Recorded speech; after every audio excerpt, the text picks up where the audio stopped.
శ్రీ గురుభ్యో నమ శ్రీమాత్రే నమ. ఐబిఎం భక్తి ప్రేక్షకులందరికీ నమస్కారం, అందరికీ స్వాగతం. పెద్దలకి నమస్కారం, కాళ్ళకి పాద నమస్కారం చేసుకునేటప్పుడు పాదాలు తగలవచ్చా? ఇది చాలామందికి సందేహం ఉంటుంది. అసలు ఈ పాదాలకి పెద్దవాళ్ళకి నమస్కారం చేయటం అనేది మన దక్షిణాదన చాలా తక్కువ. ఏదో పుట్టినరోజులు, ఏదో దసరా రావటము, ఉగాది రోజులలోనూ, పెళ్లి రోజులైతేనో కాళ్ళకు ముక్కుతాం తప్పితే మిగతా రోజుల్లో దక్షిణాదిన ముక్కటం చాలా తక్కువ. ఉత్తరాదికి వెళితే ఎప్పుడైతే మనకంటే వయసులో మనకంటే పెద్దవాళ్ళు ఉంటారో వాళ్ళు కనపడగానే కాళ్ళకు ముక్కే ఆచారం ఉంటుంది.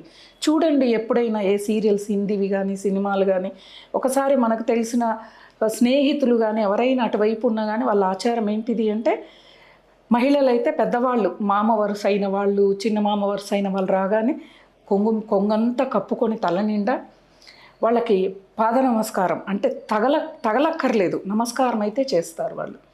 వాళ్ళ సాంప్రదాయం అది. మన దక్షిణాదిన సాంప్రదాయం లేదు. ఇంతకుముందు వివాహ సమయంలో తాళి కట్టిన తర్వాత అంతా ఆ కార్యక్రమాలన్నీ అంటే తలంబ్రాలు, అక్కడ సప్తపది, హోమము, ఇవన్నీ అయిపోయిన తర్వాత ఇటు పెద్దవాళ్ళని అటు పెద్దవాళ్ళని వరుసగా నిలబెట్టి పాద నమస్కారం చేయించే సాంప్రదాయం ఉండేది.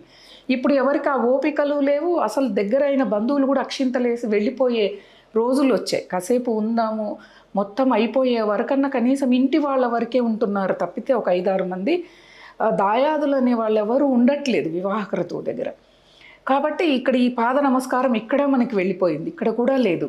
పెద్దవాళ్ళకి తాళి కట్టించుకున్న ఆ నవదంపతులు ఇద్దరూ కూడా ఆ పెద్దవాళ్ళకి నమస్కారం చేస్తే ఎంతమంది దంపతుల ఆశీర్వాదాలు లభిస్తే అంత బాగా ఉంటుంది ఆ జంట.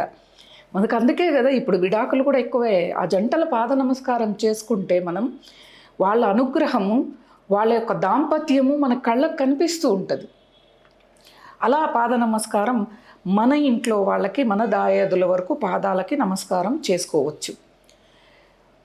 అయితే ఇక్కడ మనకి ఎవరికి పాదాలు తగలకుండా నమస్కారం చేయాలి? మహిళలు వరకే, పురుషులు కాదు.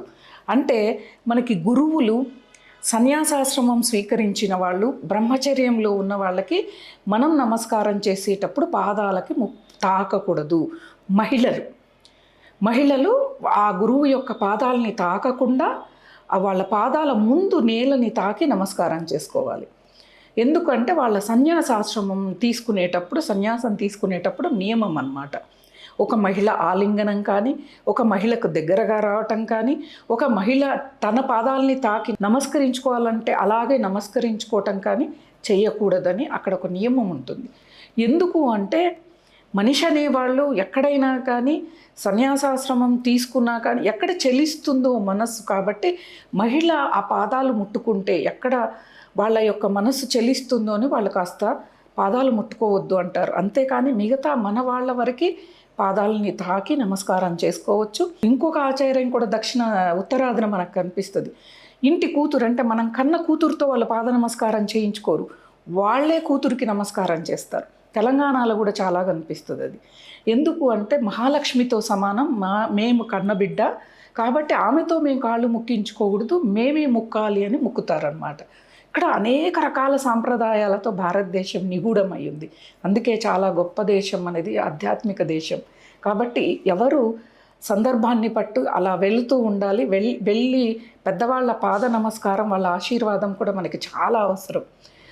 దీన్ని దృష్టిలో పెట్టుకున్నా ఏం మొక్కుతానులే, వాళ్ళకి ఏంది మొక్కేది అనేది ఎప్పుడు కూడా అనొద్దు. మన శత్రువు కూడా మనకంటే పెద్దవాడంటే మనకు నష్టం కలిగించిన వాడు కూడా వృద్ధుడైనా కానీ పాదాలకు నమస్కారం చేస్తే మనకి చాలా మంచిది అన్నమాట. ఇలాంటి ఆచారాలని పాటించుకుంటూ ముందుకు వెళ్దాం. స్వస్తి.